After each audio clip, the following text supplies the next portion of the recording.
guys, this is TaysGreenLife podcast, and I'm interviewing Followship with Dylan and Devin. Hey, how's it going? Hello. Hey. Hello. Thank you for having us today. Thank you. We feel great about it. So, Fellowship, how long has that been a band? Followship has been a band since 2000. No, it's We're gonna not. edit it out. Okay, we're gonna edit it. We're gonna keep it in because it's kind of funny because a lot of people do that. But we've been a band since 2018 with our current lineup of 5 members. 5 members. Before that, I mean, me and the drummer Spencer have been playing in bands together since like high school. So if you think about it, it's kind of been the same band since like 2012. Wow. But you know, with this, the name has changed to Followship, and all these members have been in the band since 2018. Well, since you guys are with Followship, do you guys have a Followship started for your band? Do you have like a cult going on? I would say we're anti-cult, and that's the meaning of the name. Anti-cult. But yeah, maybe we could form an anti-cult cult. That's ironic. That's what we do. Yeah. If you guys be in a band since 2018, how much practice do you guys put in, and how often do you practice? So, I mean, we used to practice every week. Once a week is usually what we can afford to do with our different schedules.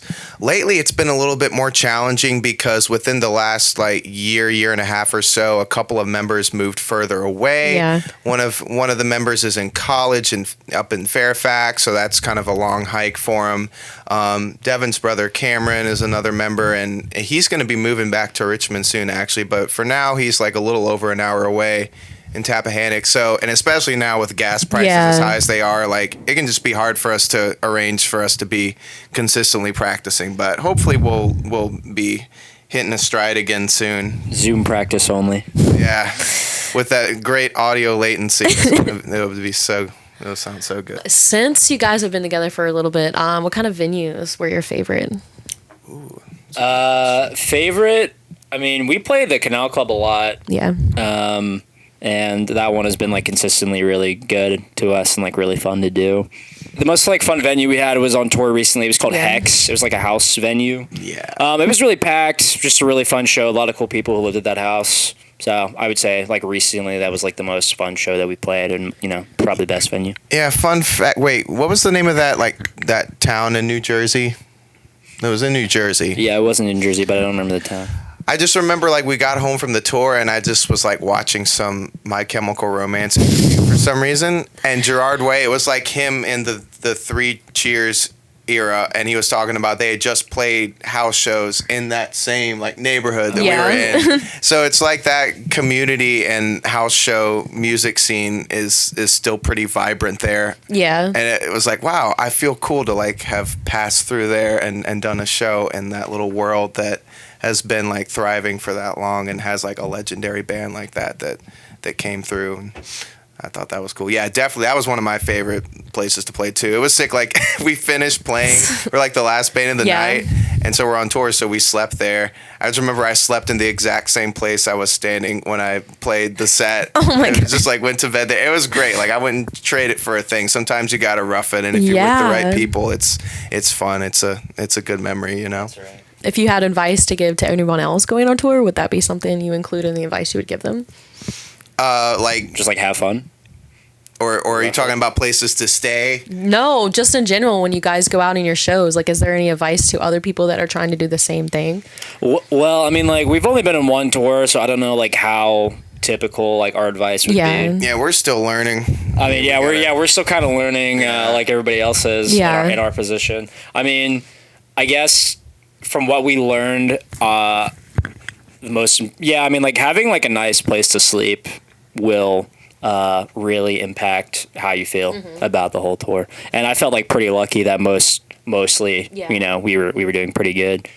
It's okay to go to a hotel if you're just not feeling sleeping on the floor. It is what it is. We did have to do that. Yeah, that's what I'm saying, yeah. Yeah, we had to do that one night because in New York, we played a show in Troy, New York. It was so cold, and it was 13 degrees. That house show was pretty lit too, but the thing was he didn't actually have heat. And I think they offered for us to stay there, but we were we would have gotten hypothermia if we had slept there. Yeah, so we decided to just kind of do half of our drive back down south, and we grabbed a hotel overnight and Yeah, I mean, I think a lot of people kind of like expect bands to kind of like rough it.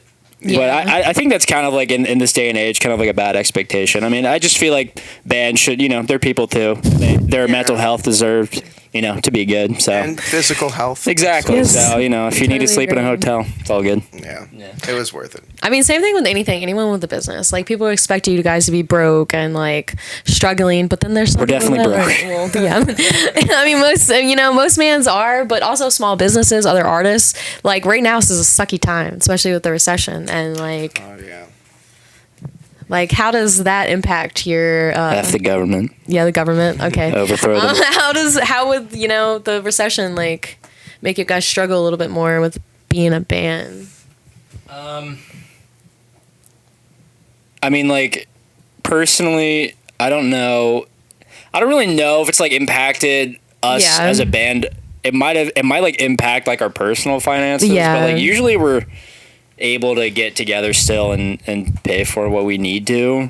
So like I don't feel like it's like impacted like I don't feel like we're probably just as broke as we were before the pandemic. Like we've like kind of where we are in our career right now, we're still like pretty just trying to make a name for ourselves and trying to get more attention. So I don't really expect any like windfall of financial excess, and that's not really the case for most like young bands just starting out. So, I mean, like personally, yeah, I mean, it's kind of sucks to be able to like pay rent and be able to pay bills a lot of times. But that I feel like that's just more than being in a band. That's most people right now. Yeah, so, yeah. Most people are struggling, and like that's why it's important to start like a community and get people together and start a better. That's why it's important to read Karl Marx and join a labor union. You mean like your cult? Yes. Okay. As we were my God. to before. Right. So with you guys being so close, when you guys do the writing and all that, is that a main like one person doing that, or is that everyone's job? Yeah, this guy right here is written most of the songs. Okay. Followship is kind of Devin's brainchild, and so the record we put out last year, all of those songs were written by Devin, and except for the intro, which was written by Ben, our the guitar player. Yeah, and we all contribute little parts here and there, but I mean, Devin writes complete songs from start to finish, guitar, vocals, lyrics, drums, bass most of the time. We have some new stuff. The last single we put out, instrumentally, I wrote that one, and then there's another song, an upcoming. What's the name of the new single, Dylan? Well, it's not really new anymore. I guess it's still new. Swan Song. Swan Song. Yeah. You gotta say that. You gotta hawk the product. Yeah. We're still promoting Swan Song. No, we'll promote everything that we're doing. Yeah. I mean, like Dylan said, pretty much most of the music I have written by myself. Yeah. But I get pretty much like every member adds their own kind of like personality to the parts I've written. So very rarely do I just have them play exactly what I wrote. It's kind of like I write the outline of the songs and then have them kind of fill in the details. But yeah, like the most recent music that we've written, we have a little bit more input from everybody else. Yeah. Like some new songs coming out have been written by Ben again, and it'll probably be like that in the future. Yeah. We're gonna keep if we continue to write. Maybe we'll just become a cover band. So since you guys, I mean, again, you guys been together since 2018. I guess you had a reaction video. Who was the reaction video with? Yeah, Rudy Ayub. So he has this series for people who aren't familiar with him. He's a YouTuber, a musician's YouTuber specifically, and he's mostly like ironic comedy and sort of surreal, odd sketches. But one of the series that he does is he has like people pay to react to their song, but he intentionally is roasting them. Sometimes it's like a bunch of songs that he genuinely likes, and he doesn't talk a bunch of shit, but he clearly found some little things at least to pick apart on our song, and that was really funny, like because he picked apart a couple of things, but then when we were checking it out in the comments, a lot of people most of the responses were responding to our song, and it was all positive. So we had definitely some new people check us out as a result of that. So yeah, and special thanks to Cameron, because that was his idea to send that to Rudy. Rudy makes, it's like comedy videos, and like we knew that going into it that we would get roasted. It was just funny seeing everyone's reaction on our Instagram. They were like really upset that he was like, hating on us. They came to our defense. There's our cold right there. Yeah, the Colts. There's our cold. They came to our defense pretty hard. Yeah, but it's all good. I thought it was like a pretty funny video.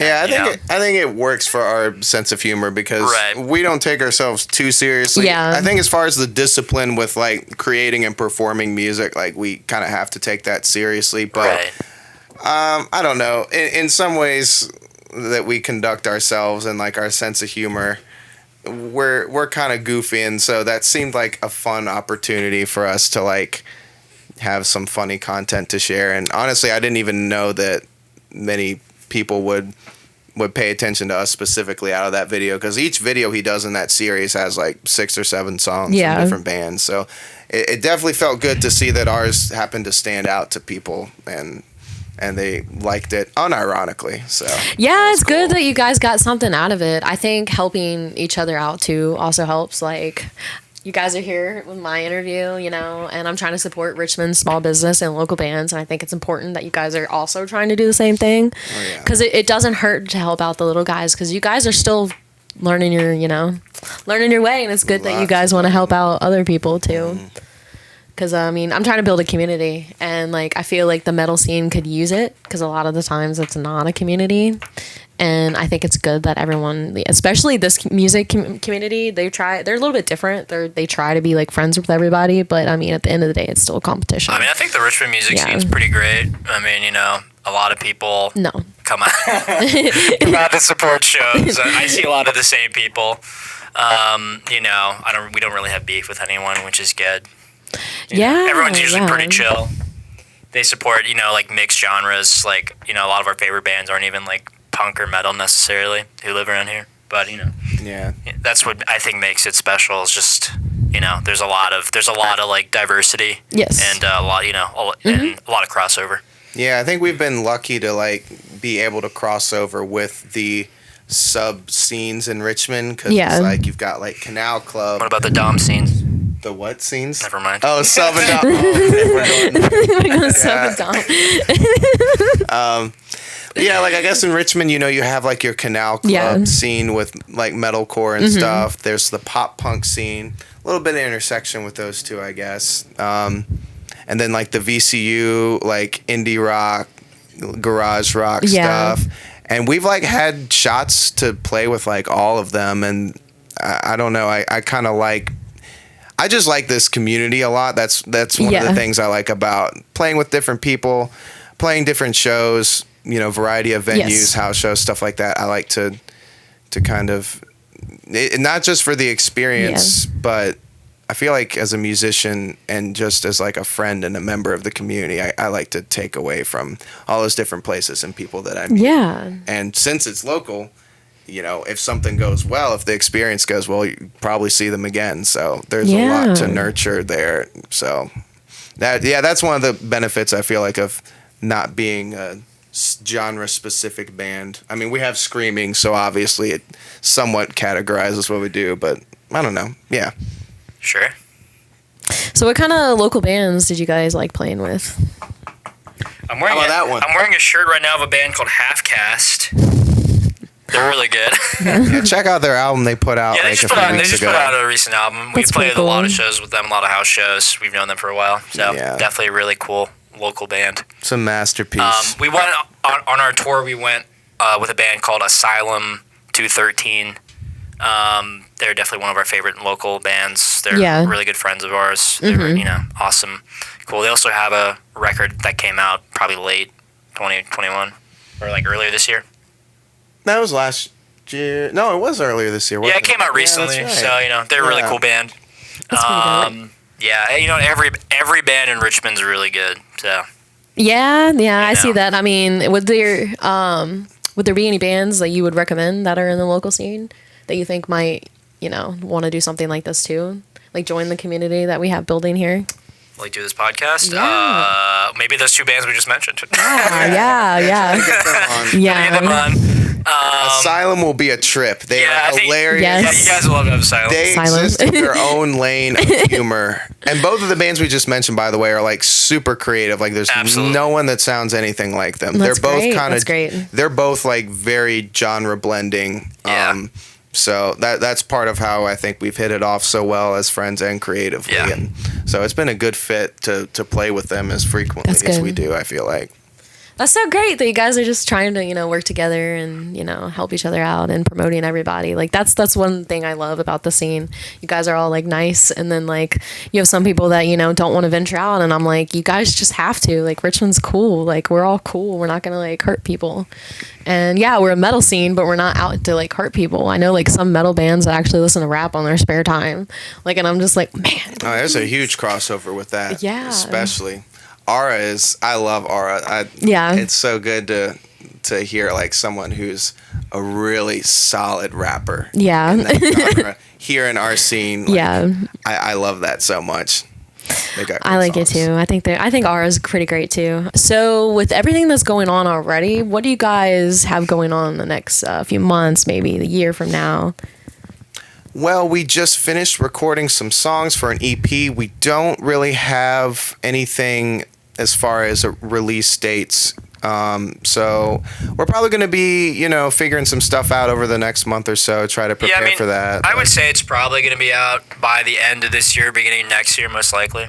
Yeah. But we're gonna like come up with like a release plan and maybe some music videos or media, all that cool stuff. That sounds cool. But yeah, we just finished recording.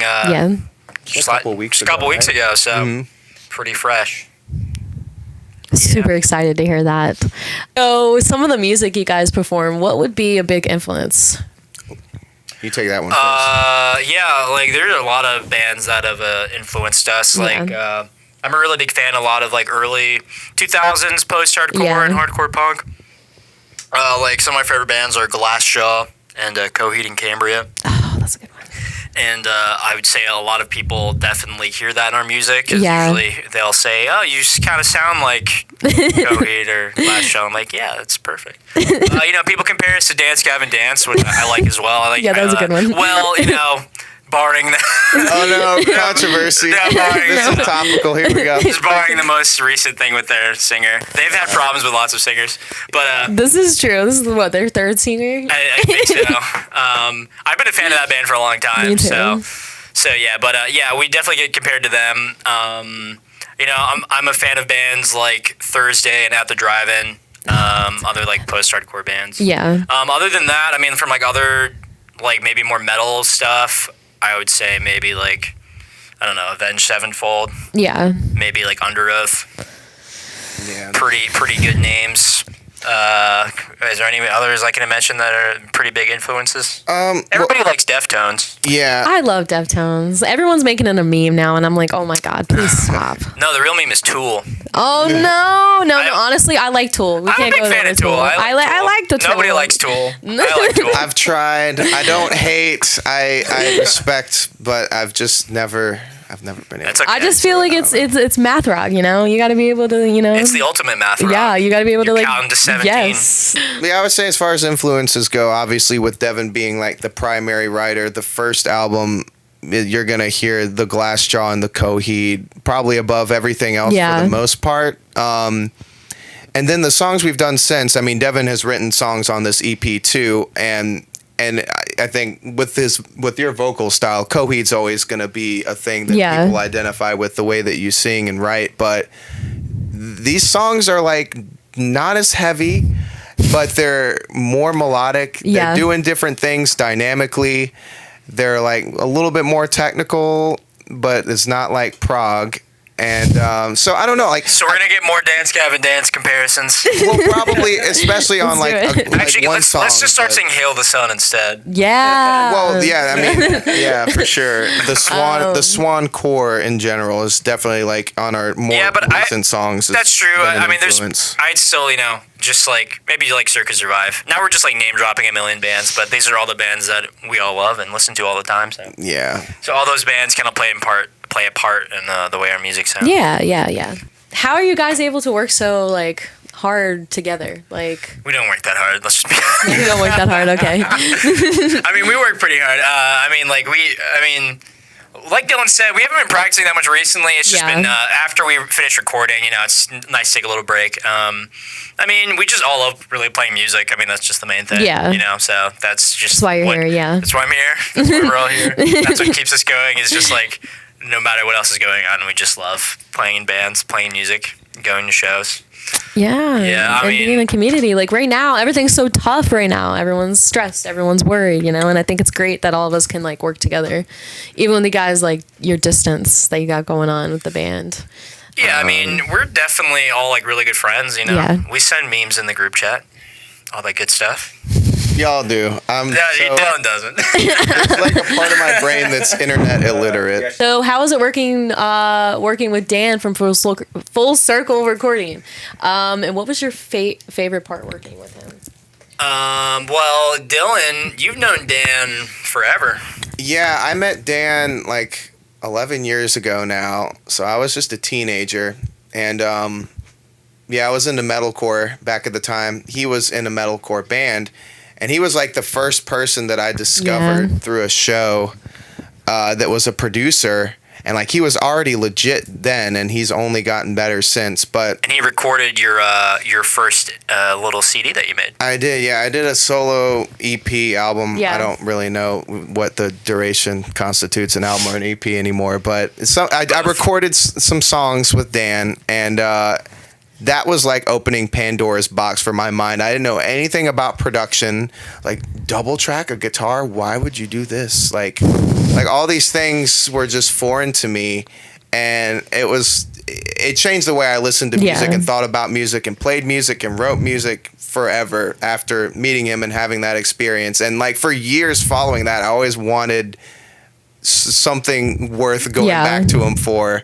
And when we were ready, it was like we gotta hit up Dan and see if we can do this with him.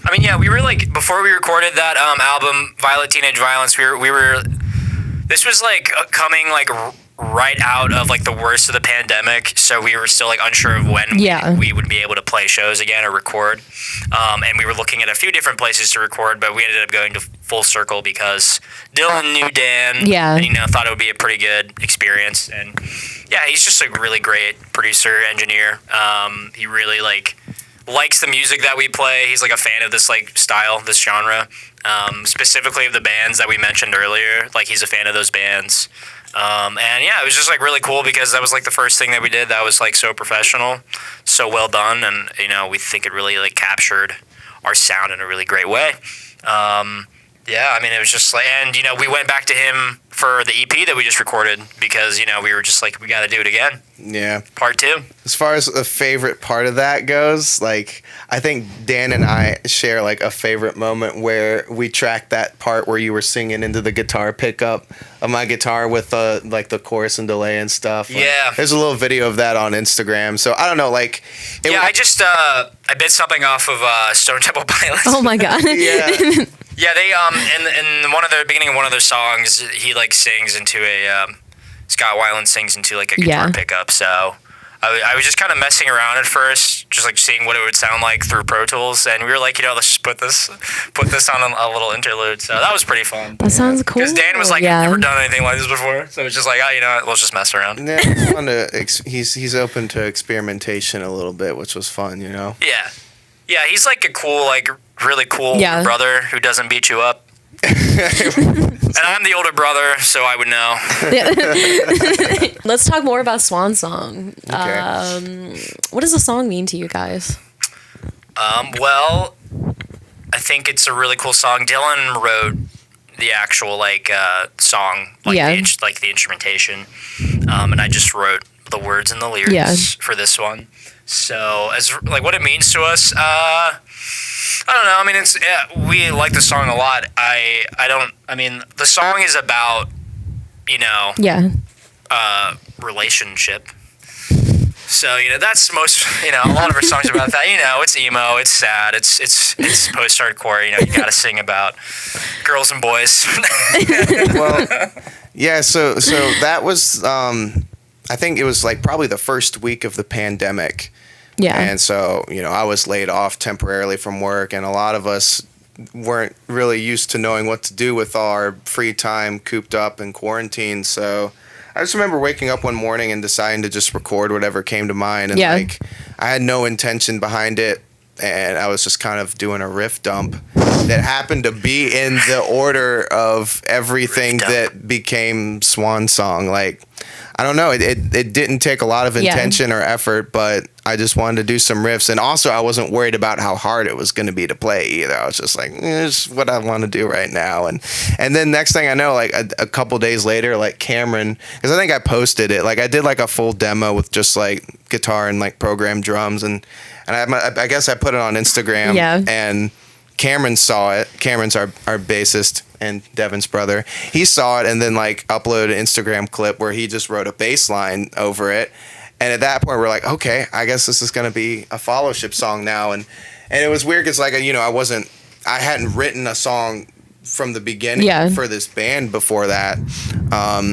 So the fact that like it kind of fit in appropriately with what we do, as well as serving, I feel like that song's kind of a transition point to the direction of the other songs that we just recorded that are going to come out next.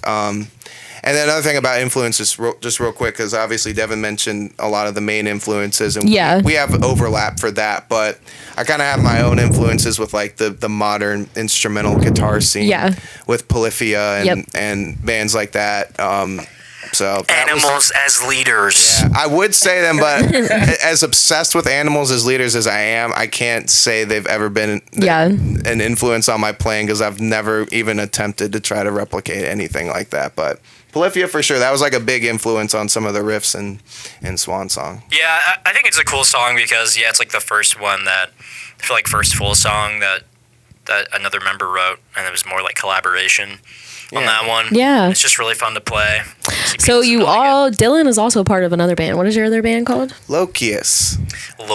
That's one that gets mispronounced all the time. We met Lokius before Dylan was in the band at a Battle of the Bands in Northern Virginia.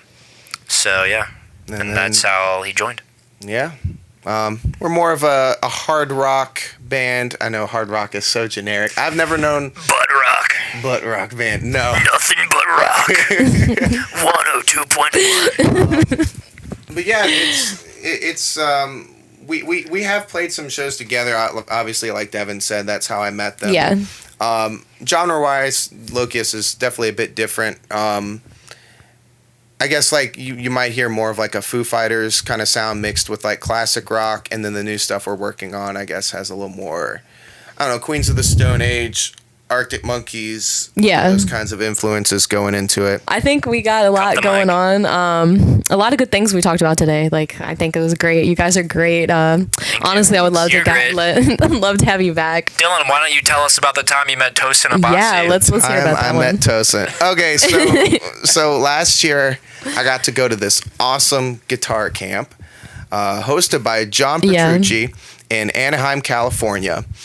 Definitely one of the coolest things I've ever gotten to do. And the last night of the camp, it was just like a party. It was Jason Richardson's birthday, who I don't know how I haven't mentioned him. That's like one of my favorite players of all time. Yeah. He's a big influence. Yeah, we played a show with Jason. Yeah, we opened for Jason. That was fun. I've met him a bunch of times, luckily, through going to shows, through playing with him, and then seeing him all throughout that week. But yeah, like the last night of that camp, it was his birthday, so they were kind of throwing a party, and it was just like the John Petrucci and Tosin Abasi and all these guitar idols just coming together along with the attendees of the camp. And we're just by the bar. Tosin happened to walk up where I was, and we were having some beers and talking about music and life, and it was really cool. Like it immortalized him, Well, no, it was really fun. He was a very giving person to spend that much time and just to have casual conversation. It kind of helped to have a couple of beers and not be in like anxious fanboy mode. So no, it was super fun. And okay, one thing I want to talk about, because I never thought I'd be able to relate to someone of his stature, but one thing we talked about was like Instagram guitar content. and kind of like where that culture is now with the polish of videos and production that goes into it versus just what I typically do. Most of the time you throw your phone up and hit record and it's just what you sound like in the room with a shitty or basic like camera angle. And like he kind of revealed that like that's what he used to do like a little bit on Instagram at one point. But then when he kind of saw the shift to more polished content and other modern players who learned a lot of what they do from him, oddly enough, but like, you know, the presentation changed, the editing of the audio changed. Like a lot of times you're looking at clips of people that are miming, which I'm not going to say anything bad about that, but you know, like the standards have changed and evolved, and he was feeling like he didn't fit in with that anymore, and nobody wanted to see just a guy in a room noodling, improvising, maybe even making a flub, like a little mistake or two. And I was like, but dude, like you're Tosin Abasi. We want to hear you just do Tosin. We don't need to hear you or see you follow a TikTok trend or have the super polished, completely well-focused, well-lit like shot and, you know, direct audio with a backing track. Like you just, nobody wants to see that from you. They just want to see Tosin being Tosin. And he's like, okay, yeah, you're probably right. And like a couple days later, he went back to doing those videos for a short time. So I like to think I had something to do with that, maybe. Gave him a little bit of therapy. Yes. I mean, that's great. You want people to, you know, follow you guys, you know, the cult. Yes. I think it's great that you know, you have this great person standing in front of you and you're like, dude, you're just a person. You know? Yeah. You guys are people. Yeah. And he's also a lot shorter in person. Him and John Petrucci. Yeah, don't call him out like that. No, it's just all of them. I imagine you only see them in videos and on stage, and all of them in person are like. Rise up. You know, have you guys ever listened to like Godsmack? Rise Up. I saw Godsmack live, and I was like, oh, his voice, oh my goodness, he's so tall. And I saw him, and I was like, oh my god, he's so short. Yeah, I was like, oh, once you see them off stage in person, you'd be amazed. Like, and that's just, I think that's. But honestly, the shortest people have, you know, the hardcore set list. Oh yeah, right? no, I'm not hating on short people. I just wanted to make a Dylan, point. You're like what? You're like 6 feet, right? Like 5. We're about the same height. I think I'm just. I think I'm like 5'9". I think. Really? Yeah. I think. I'm like 5'11". There's no way. We're about the same height. Well, yeah, I guess you're right. All right, maybe I'm a little taller than that, but. If you're below 5'9", no, it's not good. Not looking good. Well, damn. I'm just joking. Just calling out short people on the podcast. Yeah, jeez. I'm pretty short. No, it's okay. It's okay. Yeah, Godsmack. Godsmack, yeah, no way. Like, I was not expecting that. I mean, well, what's the one song they did for Voodoo? No, I'm thinking of a different one. They did one for like the Rock, that movie with The Rock. They did one for The Scorpion King. Yeah, The Scorpion King. Oh, really? Yeah. Yeah, the one with like the really bad CGI. I don't know if I remember in The Mummy Returns when The Rock was the Scorpion King at the end, and it looked like some PS2. He had a spin-off movie. Yeah, that was the first like movie universe. Oh, I ever. guess you're right. Yeah. And they tried to do it again, didn't they? Because they had the Tom they had Cruise the money mummy. To it. Yeah. And then I guess they stopped after that. It was supposed to be like the monster, like the Monster Chronicles, like Frankenstein and all that, but no one liked it. Frankenstein one too, didn't they? They were going to, but then the newest Mummy didn't do good, so now they can't create another one. They were trying to do like Jekyll and Hyde, and not like everything needs to be a universe. Yeah, you can just make a good self-contained movie. And leave it I don't know, but no one's really done the monsters like that. Well, like the Wolfman, they did like Wolfman, but like. Yeah. One of the new songs that will be written is about a werewolf. Really? That's right. Yeah. That's dope. That's all I'm gonna say. You wanna talk about that? No, that's all I'm gonna say. It's not out yet. We haven't even. I think this is true. I don't think all 5 of us have played it together yet. I think the most of people that have played it together so far is 4, and that's a new thing for us because like we've recorded it and everything. And when we recorded the first album, we were like hammering those songs a lot, and this one. Not as much. We just kind of like learned them basically and just like hammered everything out in the studio. But it went totally fine. This was very. All these guys are great players. Oh, shucks. Yeah. Sometimes you don't feel like it when you got to record little pieces at a time, but yeah, especially when we haven't had that's a long peek time. behind the curtain. Yeah, we just record one note at a time. Yep. Not quite that level. Not quite on that level of it, but yeah. Gotta get it clean somehow, especially if you haven't been playing the songs for all that long and you're still figuring. Well, out I can't wait to everything. hear it. I think that's pretty exciting. You know. Yeah, we're gonna plan like an EP release show and all that good stuff. So yes, but we don't have anything to announce right now because we literally just stopped. We got finished nothing recording. for you. So sorry, no scoops. I think that was a scoop. We got a scoop. We are playing a show in Pennsylvania though. I don't know if this is gonna be out by the time we play that show, but is that next weekend? Yeah, it's July 23rd. We'll be playing in Irving, Pennsylvania. So if this is after July 23rd, 2022, then sorry. Missed it. Well, thanks for being here. I'm super excited to hear you guys talk about the band. So thank you. Yeah, thanks for having us. Thanks for having us. You want to go ahead and tell everyone where to follow you at? Yeah, you can follow us all the social media. Facebook, Instagram, Twitter. They're all at Followship Band. We also have a YouTube, also at Followship Band, where you can find our music videos, covers, all that cool stuff. And then you can, follow us on our personal accounts if you really want to. We're funny. Heaven Datcher, the spinnerism for you. Yeah, right? And then Dylan's Shredwords now. Dude, somebody called me. I was at a gig last night. Someone called me Shredsworth, and I'm like, I kind of want to change it to that. That sounds more sophisticated. That's actually really funny. You should. Yeah. Okay, it's not Dylan Shredsworth. Shredsworth. Dylan Shredsworth. You heard it here. Yeah. So all that cool stuff. Thank you. All of our music's on Spotify, Apple Music, iTunes, I don't know, Deezer. Oh yeah, I forgot that existed. Whatever DistroKid picks as the story. Every streaming service we are on. Okay, cool. This is TaysGreenLife. You can find me on YouTube with Dylan and Devin. Bye, guys.